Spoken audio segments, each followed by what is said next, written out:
We've advanced technologically a lot, especially in the past. Look, in the past 100 years only. For thousands of years in this world, the way of, commute was animals until 1900s, right? Almost 100 years, some 100 years like that.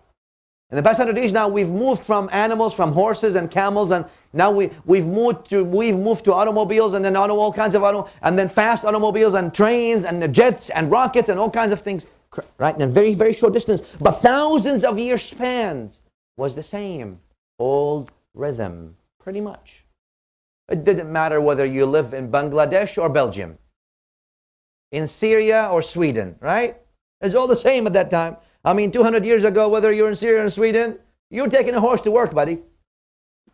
Al-Islam wants you to appreciate what you have and do the best job you can, but does not want you to depend on these things that will come and go. Does not want you to be fooled by these things as everlastingly.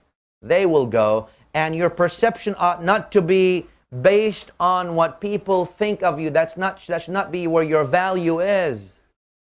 You should do the absolute good to them. But you're doing that because you want to be close to Muhammadun Rasulullah. Bismillah ar-Rahman ar-Rahim. قُلْ لَا أَسْأَلُكُمْ عَلَيْهِ مِنْ أَجْرٍ إِنْ أَجْرِي إِلَّا عَلَى اللَّهِ. I do not ask. And Nabi sallallahu alaihi wasallam, what do? They throw stones at him. They dig ditches on the way to his house so he can fall in it. They hit him. They launch a smear campaign with no limits that is ever known to humanity. What does he do at the end?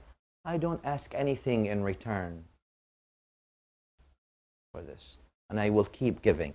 Keep giving, but don't depend on people's perception. So when I say that, don't depend on that. Don't depend on your work for who you are. You ought to do the best work you can. As a student, you ought to do the best job you can. But you're doing all these things so you can be close to Allah subhanahu wa ta'ala. So you can fulfill your purpose and role. For your role is much bigger than getting a degree.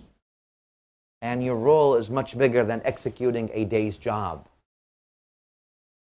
You are much bigger than that as a human being. There's so much capacity within you, and there's so much potential that Allah placed within you, that if you can unlock only, that you would observe and observe and observe all these things around you. Don't limit yourself, don't blind yourself by these things. Open up. But the point is, in order for you to purify your external, and that's the whole point, I'm trying to have us purify the external, detach. You're powerful not because, don't think you're powerful because your job or your money or your position or titles or what people call you today, they might call you different things tomorrow. And your job that you have today may be changed tomorrow. And all these things. Take your power because you're close to Allah subhanahu wa ta'ala, and that power will turn into love. For in Tasawwuf and Islam, we believe in the power of love, not in the love of power. And that, you might think this is naive. It's not really naive. And I'll give you a biggest example that you all know. And even those who don't believe in anything know. All the prophets from Adam, whether they want to call them prophets or not, from Adam alayhi salam all the way to our Prophet Muhammad sallallahu alayhi wa sallam, did Allah give any of the prophets? We believe, according to our belief, they're connected to Allah subhanahu wa ta'ala, right? And if they ask, Allah will give them. We have 300 some prophets, we have 25 prophets mentioned in the Quran, we have 300 and some thousand prophets mentioned in some hadith. Did any of the prophets come with nuclear weapons? Why not? Let me ask you this. What happened to most of the prophets? Tortured, persecuted, right?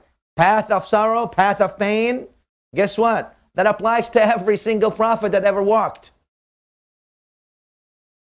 Okay? But still, despite all that, Allah gave them the power of love, which is not very easy to have, especially when people transgress upon you. That is actually when the power of love, not the love of power. Al-Anbiya alayhim salam were not sent with the love of power. Okay? MashaAllah.